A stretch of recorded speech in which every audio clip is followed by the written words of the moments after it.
예, 지금까지 우리가 벼과학을 공부를 하고 있죠. 팀 브레인스토밍을 하고 있는데 여러분들이 지금 조별로 안 앉고 원래 앉던 대로 앉아 있는데 나중에 이제 조를 따로 편성을 할 거예요. 산업곤충학처럼. 자, 이제 라이스 사이언스에 있어서 가장 핵심적인 것은 이제 역사는 얘기했듯이 그렇게 중요하지가 않아요. 왜냐하면 그게 지금까지 우리가 가설로서 하이포시스 가설로서 있었기 때문에 전부 다 뒤집혀지고 있다. 그러나 인도하고 중국을 거쳐서 우리 한반도로 왔다라는 설이 정설로 인정되고 있지만 이게 이제 5, 6천 년밖에 안 돼요. 근데 우리나라 충남에서 발견된 타나미가 거의 8천 년의 역사를 가지고 있어요. 그러면 이게 역사로 보면은 거꾸로 된 상황이 되고 있어요. 많게는 또 만년까지도 거슬러 올라갑니다. 그래서 역사에 관한 얘기는 더 이상 하지 않는다. 단 품종적인 차원에서 보면 인디카와 크게 보면 자포니카로 구분할 수 있다. 인디카 타입은 주로 이제 길쭉한 쌀을 말하고 자포니카는 통상적으로 약간 중립형 을 말한다. 그래서 인디카는 여러분들이 보면 통상적으로 카레라이스, 소위 크리라고 하죠. 크리라이스를 만들어 먹는 굵음, 강한 그죠? 카레를 섞어서 먹는 쪽을 생각하시면 된다. 그러면 이것은 핵심이 뭐냐 하면 이 쌀을 우리가 분류를 할 때 스타치 전분을 갖고 합니다. 전분이 아밀로스와 아밀로펙틴이 있죠, 그죠? 아밀로스는 탄소가 쭉 직선으로 연결되어 있어 우리가 먹었을 때 소화가 잘 된다. 단 아밀로펙틴은 탄소 연결되어 있기는 하지만 이 브랜치가 이렇게 복잡하게 얼기설기 설켜 있다. 그래서 뭐 한다? 잘 소화가 안 된다. 안 되는 것보다 늦게 된다. 이거죠. 우리가 이제 강강수월래 같은 거 할 때 보면 이렇게 손을 잡고 이렇게 강강수월래 하면 돌잖아, 그죠? 도는데 옆에 한 명이 끼어든다고 해서 톡 치고 들어오면 쉽게 들어올 수 있죠, 그죠? 그럼 요거 분리가 잘 되는 거라. 근데 그와 반면에 이게 이쪽으로도 잡고 이쪽으로 끈을 묶어서 잡고 그러니까 열십자 형태로 해 있으면 어때요? 다른 사람이 들어오기가 힘들어. 들어온다는 거는 뭐예요? 효소 엔자임이 들어오겠죠, 그죠? 엔자임이 들어올 수 있는 공간이 적다 이 말입니다. 아밀로펙틴이. 그러면 이 인디카 쌀은 통상적으로 아밀로펙틴 함량이 어느 정도냐면 한 60, 70% 정도로 자포니카는 얼마냐 하면 아밀로펙틴이 한 80% 이상입니다. 그러면 더 정확히 얘기하면 아밀로펙틴을 갖고 하는 게 아니고 아밀로스 함량을 갖고 위에 있는 걸 갖고 얘기를 해보면 이 인디카는 통상적으로 34에서 40%가 아밀로스 함량이 되어 있더라 하는 거예요. 그럼 아밀로펙틴은 자포니카는 얼마냐 하면 10에서 통상적으로 20% 이렇게 분류를 하는데 우리나라에서 재배되는 배품종 보통 15에서 18% 정도의 아밀로스 함량을 갖고 있더라. 그래서 먹었을 때 어때요? 아밀로펙틴 함량이 많으니까 소화가 좀 늦게 되죠. 그러니까 우리 옛날에 군대에 있을 때 밥 먹으면서 짬밥이라고 하죠. 짬밥 먹으면 돌아서면 배가 고팠죠. 그거는 통일별 계통이다. 어떤 계통? 인디카다. 통일별이라는 말이 나왔으니까 얘기하면 이 통일별은 원년교배입니다. 원교잡이죠. 원교잡은 뭘 원자다? 먼 거하고. 그러니까 요 자포니카하고 인디카하고 교잡을 한 거예요. 그래서 그 허문에 교수님께서 중심으로 농촌진흥청과 이 품종을 만들어서 우리 식량 안보를 공고히 하는데 기여를 했다. 그 전에만 해도 우리가 보릿고개로 상당히 힘들었는데 극복을 하게 된 계기가 된 게 이 통일교가 원교잡에서 탄생한 거예요. 이제 품종 얘기가 나왔으니까 품종을 조금 설명해야 되겠죠, 그죠? 그러면 품종이 갖춰야 될 요건이 뭐냐 하면 이 더스더라. 더스가 뭐죠? 더스 distinctness, 다른 거하고 차별화가 돼야 된다. 다른 말로 하면 우수해야 된다. 병질 자체가 맛이 좋든지 병충해 저항성이 좋든지. 그 다음에 두 번째 이거는 뭘 것 같아요? uniformity. 그러니까 성질이 균일해야 된다. 어떤 거는 좋고 어떤 거는 나쁘고 하면 안 된다. 성질이 균일해야 된다. 그래서 uniformity가 돼야 되고, 세 번째는 내가 품종이라고 심었는데 이게 올해 다르고 내년 다르고 내후년 다르면 안 된다. 한결 같아야 된다. 그게 뭐죠? sustainability. 영속성, 지속적이어야 한다. 이게 이제 품종이 갖춰야 될 요건이다. 이걸 기반으로, 이걸 중심으로 해서 우리가 새로운 신품종을 만든다. 그 얘기 나왔으니까 조금 더 가볼까요? 여러분들이 농촌진흥청에 입사를 한다. 종자종묘회사에 입사를 한다면 김군, 이군 신품종 하나 만들어 보게 하면은 첫 번째 가장 할 수 있는 게 뭐죠? 그냥 교잡하는 거. 단교잡이죠. 그러니까 아주 심플하게 교잡하는 거. A 품종하고 이 품종하고 그냥 교잡해서 새로운 품종을 만드는 거예요. 이게 이제 단교잡이고, 그다음 두 번째는 복교잡이라고 들어봤죠, 그죠? A하고 B하고 교배하고 나서 새로 나온 게 이제 C하고 또 이렇게 교잡을 해서 탄생하는 게 이게 이제 복교잡, 삼교잡이라고 했죠. 세 가지 것을 가지고 신품종을 만드는 것. 그 다음에 이제 세 번째가 뭐냐면, 이건 여러분들은 별로 할 일이 없지만 생명공학 하시는 분들은 많이 해요. 그 A하고 B하고 했어. 몰래 교배를 했는데 이 보니까 나중에 새로운 후행주를 자꾸 나타나니까 이게 근본 새로운 원래 오리지널 하나 찾자 해서 계속 C도 이렇게 교잡하고 D도 이렇게 교잡하고 계속 이렇게 A하고 교잡을 한다.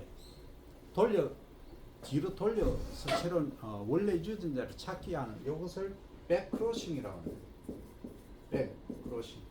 일명 이제 여교잡 이렇게 이야기를 하죠, 그죠? 그래서 이런 식으로 우리가 품종을 만들어내고, 그 다음에 이제 아까 삼교잡 나오는데 이제 복교잡이라는 얘가 있어요. 이제 복교잡은 말 그대로 복잡하게 A, B, C, D 있으면 이거 하고 이렇게 교잡해서 뭐가 나온다? 잡종이 나오겠죠, 그죠? 잡종이 나오면 여기서 계속 실렉션, 선발을 해서 구수한 개체를 만들어내는 것이 우리가 육중의 가장 기본이다. 요게 뭐냐면 교배, 소위 크로싱을 통해서 탄생할 수 있는 신품종을 만들 수 있는 방법이다. 근데 이거 하니까 너무 힘들어. 암수가 따로 있어야 되니까. 그래서 어떻게 합니까? 꽃가루만 추출해서 새로운 품종을 만들어내는 게 뭐다? 꽃가루 화분을 가지고 하는 거다 해서 우리가 꽃 화자 들어가는 화성배, 화영배 하는 거 있죠, 그죠?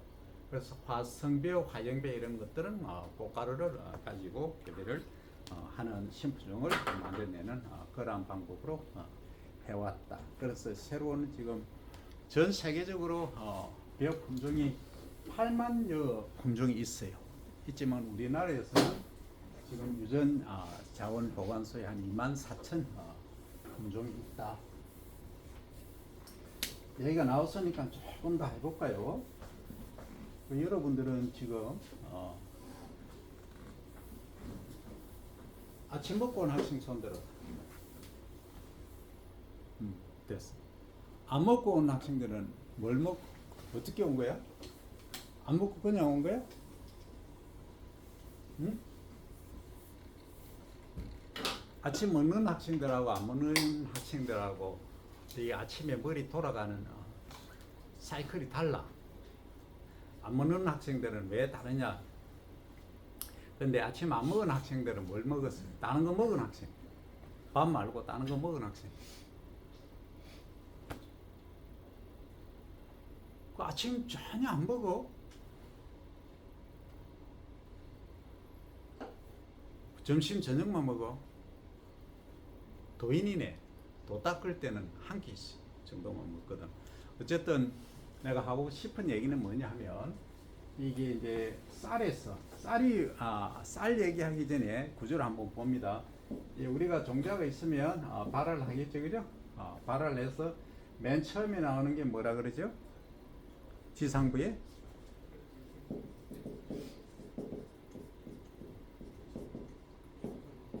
코레오타일 초엽이라고 그러죠.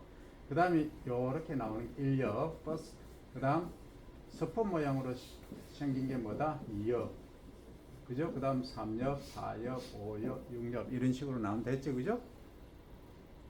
이게 이제 벼가 발화 이후에 생장하는 장면이에요. 그럼 첫 번째 나오는 뿌리는 뭐라 그러죠? 종자에서 나왔다 해서 종건이라고 한다, 그죠? 종건. 그 다음에 요렇게 왕관처럼 나온다 해서 이걸 뭐라 한다? 광건, 크라운롯이라고 하죠, 그죠? 크라운롯. 그 다음에 이제 이렇게 실제 수염뿌리가 이렇게 나온다 이 말이에요. 그러면 이제 이 벽시 속에 있는 양분은 잎이 3.5에서 3.8 정도 염령이 되면 안에 있는 양분이 고갈된다. 고갈되면 어떻게 되느냐? 이 뿌리가 새로 나온 뿌리에서 양분을 흡수를 해야 된다. 그래서 양분의 가장 중요한 요소들은 소위 이제 우리가 NPK, 비료의 3요소 이렇게 얘기하죠. 4요소는 뭐예요? 칼슘, 5요소는 마그네슘 이렇게 되죠, 그죠? 그래서 이제 작물이 비료를 흡수하는데 가장 필수적인 것을 필수 원소, 소위 16대 원소 16개라고 하는데 거기는 많이 이용하는 원소가 있고 적게 이용하는 원소가 있더라.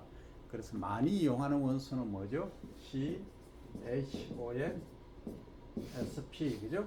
촌, 스픽, 가마가 있더라, 그죠? 촌에서 스픽하로 이장님이 말씀하셨는데 가마타고 우리 동네 새색시 시집온다 얘기했죠, 그죠? 그 다음에 이제 미량 원소, 소량 원소 적게 필요하지만 그래도 꼭 있어야 되는 것. 이 실험을 1800년대 리비라는 과학자가 증명해냈죠, 그죠? 이것들이 다 있어야 되는데 하나라도 없으면 뭡니까? 통나무 이론처럼 이 통 이론처럼 하나라도 부족하게 되면 여기 만약에 칼슘이 부족하다 요 정도 된다면 이 물을 채울 수 있는 양이 요것밖에 안 된다. 그래서 수량이 이렇게 전체 수량이 이렇게 줄어든다. 다른 거 아무리 많아도. 그래서 양분의 균형, 그래서 채소 양분율의 법칙 이렇게 이야기를 했죠, 그죠? 이게 하나의 이제 이론으로 정립이 되어 있습니다. 그래서 요 16대 원소 국염, 구, 철, 망간, 몰, 그러니까 국염구라는 애가 철이 들어서 망고로 간다 이렇게 했죠. 여기 7개, 요 9개죠, 그죠? 그래서 합치면 16개다 해서 16대 원소다 얘기를 했고, 그러나 벼는 특이하게도 이 규소, 그죠? 우리 지구를 구성하는 안반, 바위층에 이 규산이라고 하죠, 그죠? 이 규산이 60% 정도 있음에도 불구하고 비료로서 공급을 해줘야 되는 거예요. 이게 특이하게 벼에서 필요하다. 그래서 미국에서는 이 규소를, 규산이죠, 우리 흡수하는 규산을 필수 원소로 이야기를 합니다. 나도 지금 필수 원소로 얘기를 하려고 벼 재배에 있어서만큼은 이 규소는 필수 원소다. 꼭 기억을 해야 됩니다. 자, 그러면 조금 더 가볼까요? 농지에서 이 규소가 가용한, 그러니까 녹을 수 있는, 용해 가능한 형태로 어느 정도 있어야 되느냐 하면 130에서 180 ppm 이 있어야 가장 이상적이다 이렇게 이야기를 합니다. 그런데 통상적으로 우리 논토양에는 50에서 80 ppm 정도로 낮다 하는 거죠. 그러니까 벼가 어떻게 됩니까? 이 규소가 하는 역할이 잎이 있으면 잎에 어떤 기능을 하죠? 기능을 하기 전에 얘를 알아야 되겠죠. 규소 자체가 어때요? 뭐 유리로 석영 유리로 첨가하면 돼요. 이 유리가 세포가 있으면 식물 세포는 세포 벽이 있고 세포막이 있죠. 맨 가운데 이중 핵이 있죠. 이중막으로 된 거죠. 그 다음에 엽록체가 있고 소포체 뭐 이런 애들이 다 있다 그죠? 그죠? 그러면 여기서 핵심은 세포벽 바깥쪽을 구성하는데 규소가 관여를 하더라. 그래서 규소는 필수적이다. 그죠? 그러면 얘가 거기서 뭘 하는데 보면 여기 구조성으로 딱딱하게 해주는 역할을 하더라 하는 거죠. 딱딱하니까 이 피칭립에서 위로 딱 설 수 있는 조건이 되더라 하는 거가 가장 핵심이다 이 얘기예요. 그래서 규산질 비료를 시용을 하면 토양 속에 130에서 180 ppm 유지를 해주면 그리고 잘 흡수를 하면 어떻게 된다? 잎이 태풍 또는 풍, 바람, 해에 도복이 안 된다. 잘 안 쓰러진다. 도복 저항성이 생긴다 하는 것이 규산이 가지는 효과다 하는 거죠. 그죠? 나머지 성분들은 다 얘기를 했고 그러면 자 우리가 나중에 다 자랐어요. 다 자랐는데 얘가 이제 이런 상태로 수확을 했어. 그죠? 수확을 했는데 보니까 도정을 하니까 요렇게 돼 있더라. 엄밀히 가니까 요게 뭐죠? 요게 바깥 껍질, 요게 안 껍질, 요게 여러분들 왕겨라고 들어봤죠? 왕겨인데 이게 까칠까칠하잖아. 여기 규소도 많고 하니까 까칠까칠해요. 그러니까 옛날에는 소라든지 깔개로 하기도 하고 군불 뗄 때 그리고 뗄감으로도 사용을 했다. 근데 요 안에 있는 게 뭐냐면 요렇게 생겼죠? 요게 뭐죠? 요 왕겨를 벗겨내고 나면 현미다. 가수 주현미님이 아니고 현미. 그래서 요 바깥쪽에 있는 것을 뭐라 한다? 호분청, 단백질청이다 해서 단백질 호자를 써서 호분청, 알레우론 레이어라고 한다 그죠? 호분청이다. 그러면 이 호분 여러분들이 이 현미를 그냥 먹으라 하면 잘 안 먹죠. 왜? 까칠까칠하고 맛이 별로 없어. 그래서 여러분들이 먹는 것은 요 바깥의 호분청을 벗겨낸 요런 형태의 쌀을 먹는다. 요게 뭐다? 백미다. 그죠? 백미다. 그러면 이제 요것을 도정이라고 합니다. 왕계에서 시작해서 백미까지 가는 요걸 거쳐서 백미까지 가는 과정을 도정 과정이라고 얘기를 합니다. 그죠? 그러면 왕계 있는 데에서 현미 만드는 것을 만들 제자 현미를 만든다. 재현 과정이라고 재현 과정. 그래서 재현하는데 원래 여기 100이었다면 여기 현미가 84가 나오냐 83이 나오느냐 하면은 재현율이라고 합니다. 몇 프로가 나오느냐 이해되죠? 율은. 그 다음에 이 현미에서 백미가 나오는 것은 뭐 과정이 될까요? 요거는 정배 과정 이렇게 말합니다. 그래서 통상적으로 현미에서 한 10에서 11% 정도 깎아내면 백미가 되는 거죠. 그러면 많이 깎아내면 깎아낼수록 맛이 좋지. 그죠? 그런데 여기 구성 성분으로 보면 이 현미를 양분을 100으로 보는 거예요.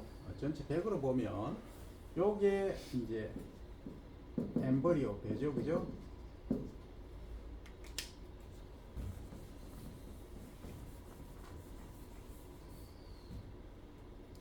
자, 요렇게 있으면 요 부분이 엠버리오 배. 엠버리오. 그 다음에 요것은 배유라고 하죠. 그죠? 요건 하면 엔도스펌. 그 다음에 요 바깥 껍질은 알레우렌 레이어. 이렇게 이제 말합니다. 그죠? 근데 양분으로 보면 실제 어떠냐 하면 요 배유가 양분이 5%밖에 안 돼요. 그죠? 그 다음에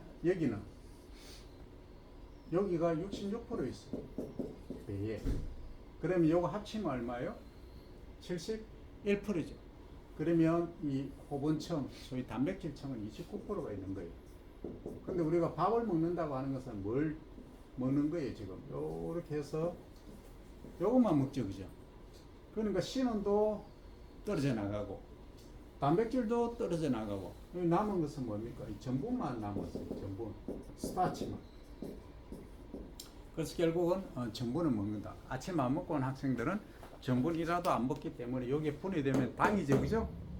그 당이 부족하니까 머리가 잘 안 돌아간다. 왜? 당이 있어야 이 피가 돌면서 에너지가 필요할 때, 특히 아침 같을 때 머리가 잘 돌아간다. 그래서 아침 안 먹고 온 학생하고 아침 먹고 온 학생하고 비교하면은 아침 먹고 온 학생들이 통상적으로 공부를 잘 하는 이유가 여기에 있다 하는 게 결론이다 이 말이에요. 아침 안 먹고 오면 어때요? 기가 멍하니 띵하니 그렇죠, 그죠? 그게 당이 부족해서 그런 현상이 나타난다 하는 거예요. 자, 여기까지 이제 이해를 했고, 그 다음에 이제 이 도정 과정이 있었잖아요, 그죠? 이 도정은 어디서 하느냐 하면, 도정 어디서 하죠? 예, 도정은 RPC에서 한다, 그죠? RPC 뭐의 약자죠? Rice Processing Complex죠, 그죠? Rice Processing Complex. 우리말로 하면 라이스는 미국이죠. 요거는 종합. 프로세싱은 처리죠, 그죠? 처리장. 그래서 미국 종합 처리장. 그래서 RPC 여기에서 다 하는 겁니다. 그래서 아까 얘기한 것처럼 우리가 도정하고 남은 게 지금 뭐가 남아요? 남은 게 뭐가 남죠?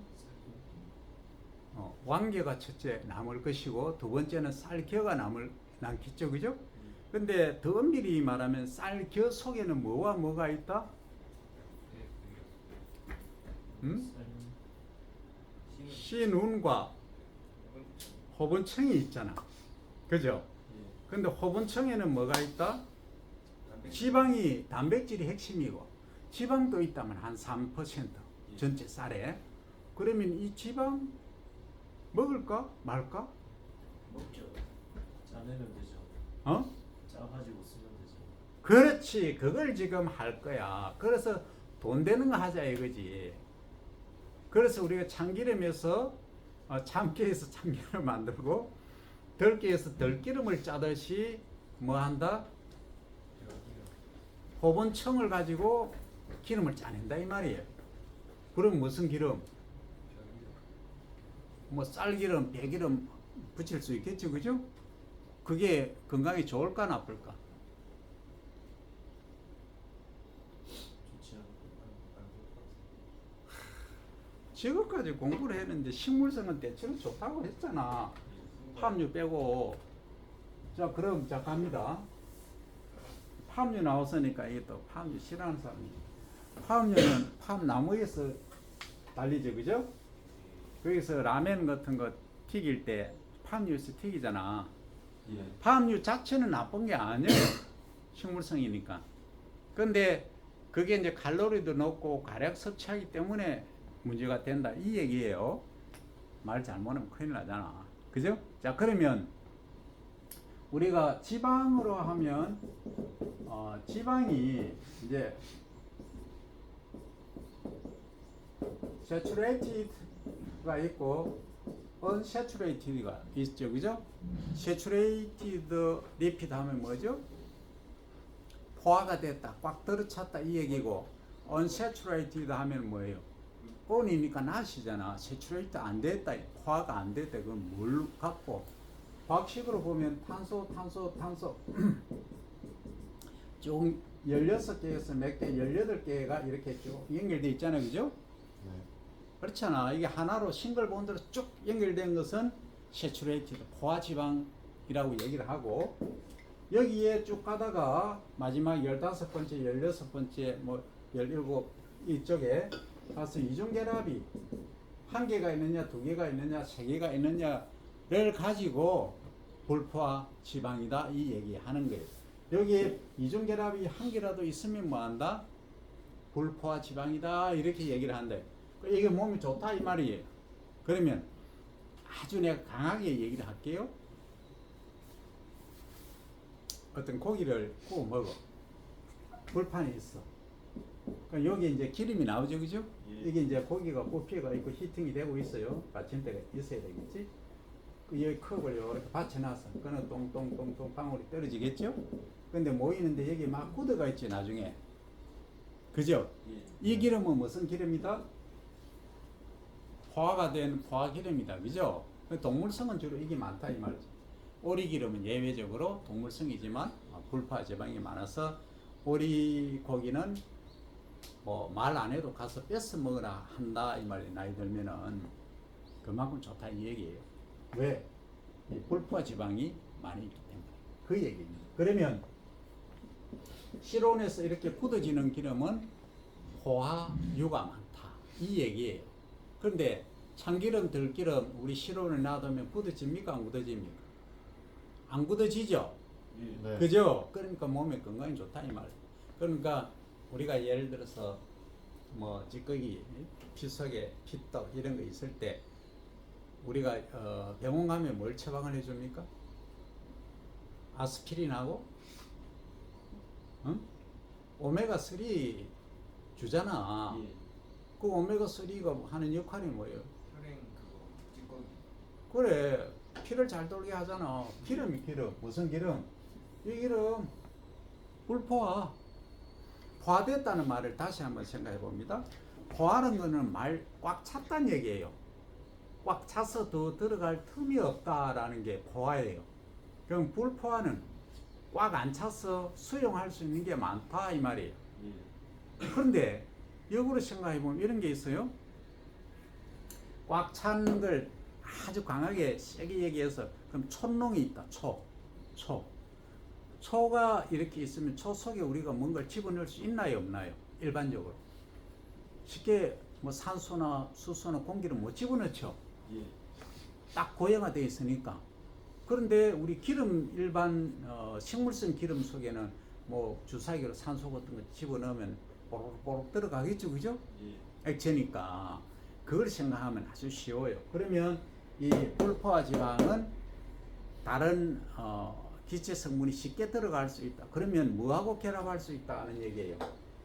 공기 중에 질소, 산소 이렇게 CO2 여기에 가장 많잖아, 그죠? 예. 그런데 질소는 문제가 안 되니까 그거 하는데 산소는 어때요? 산소가 여기에 같이 바인딩이 되는 거예요. 그럼 산소가 들어가면은 주로 어떻게 됩니까? 우리가 음식물이 있다. 그러면 산소하고 결합을 하면은 어떻게 된다? 부패가 되죠. 그걸 이제 산패라고 그래요. 산패가 되면 냄새가 나고 문제가 된다, 건강에. 그래서 불포화 지방이 좋긴 한데 문제가 있더라. 어떤 문제? 산패가 되기 때문에 어떻게 보관하라 이 얘기하죠, 그죠? 참기름, 들기름 어떤 데 보관하라 합니까? 드리고. 아니 학문을 하는데 그냥 그 단순하게 얘기하자면 좀 있어 보이게 얘기해야지. 그래도 명식이 주니어 스튜던트인데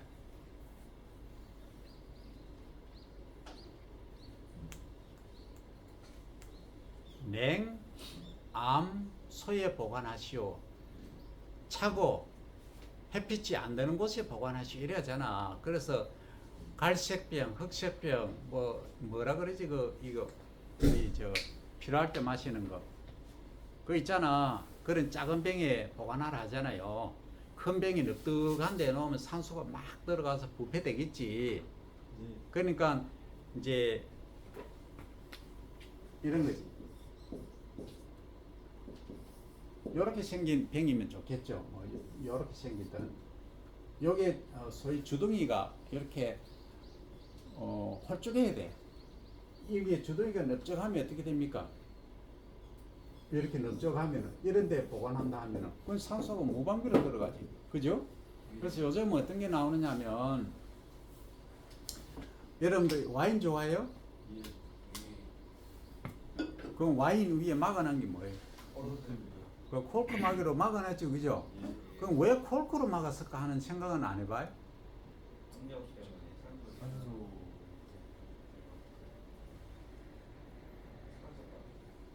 산소가 어쨌는 들어가지 말라고. 그러니까 콜콤하게 한 1cm 하면 되는데 왜 3cm, 4cm 이렇게 길답게 해놨을까? 그런 생각 안 해봤냐고. 호화 상태. 밀패드. 이게 콜콤하기가 쿠션이 있어. 안에서 이제 온도에 따라서 발효가 뭐 되게 다 됐지만 이게 부피가 공기가 빠져나올 수도 있어. 그 공간 틈을 만들어 놓은 거예요, 콜콤하게는. 그죠? 근데 일반 우리가 소주라든지 맥주 이런 건 어때요? 완전 발효가 끊는 거야. 더 이상 뭐 온도에 따라서 크게 안에 볼륨의 변화가 없다 이 말이에요. 그죠? 그러면 와인은 그게 다르다는 거지. 그래서 여러분들 코로나 때 어떤 일이 있었나요? 일반 술은 소위 이제 shipping이 된다 안 된다? 딜리버리 안 되잖아. 그 뭐라 그러나 택배로 안 되는 대신에 와인은 되나 안 되나? 와인은 되는 거예요. 리스크가 없다 이 말이에요. 이해되죠? 그런 것들이 전부 이 과학적인 에비던스에 나왔다. 공부를 하면서 다 거기까지 응용을 해야 돼. 자, 그러면 지금 산소 3폐 얘기하다 거기까지 갔다. 그럼 콜콤하게는 그런 역할을 해주더라. 그럼 여러분들 같으면 산소하고 결합 안 할 수 있는 뭔가를 만들면 되겠지. 예를 들면 이런 거지. 우리가 그 식품을 이렇게 그 지퍼백 속에 만약에 보관을 한다 할 경우에 안에 뭘 넣어요? 과자 같은 거 이런 거 하면 질소. 질소를 충전시키지. 그럼 질소 비싸지. 충전하고 하면 부피 많이 차지하지. 그러면 안에 우리가 산소하고 같이 결합해서 세균이 번성을 하니까 그걸 막으려고 하면 뭘 줄여주면 되나요? 수분이지. 수분을 줄여주면 되잖아. 그러면 균이 번성을 못 하잖아. 그죠? 건조 상태가 되면. 그래서 안에 뭘 넣어요? 이걸 넣잖아. 실리카 계열을 넣잖아. 그죠? 이게 뭐예요? 흡석제잖아. 흡석제. 수분 흡수하는 거. 이걸 넣잖아. 그러면 역으로 우리가 조금 비싼 물건이 있다. 식품이 있으면 거기다가 실리카 계열도 넣겠지만 그것보다 실리카 계열은 액체에 넣으면 안 되겠지. 그죠? 수분 흡수를 버리니까. 그러면 우리가 여기에 아까 좀 비싼 기름이 있다 할 경우에 이런 식으로 보관하면 좋는데 이런 게 좀 어렵다 할 때는 요 끝에다가 요 마개가 요렇게 있으면 요 끝에다가 끝에 그죠? 콜크마기처럼 밑에다가 뭘 하나 달아 놓는 거야. 뭘 달면 될까요? 산소하고 결합할 수 있는 물질을 달아 여기 놓는 거야. 아래쪽에. 그러면 여기 산소가 있으면 어때요? 산소를 잡겠지 얘가. 그럼 일단 뚜껑을 따고 붓고 나서 다시 닫으면 어떻게 해요? 순간적으로 빨리 따고 빨리 닫으면 안에서 또 그 기능을 하겠지. 여기 지속적으로 해주면 좋겠지. 요걸 이제 뭘라 하면 탈기제라고 얘기해. 탈기제. 근데 우리가 생각하는 거는 이미 제품화되어서 나오고 있겠죠. 그렇잖아.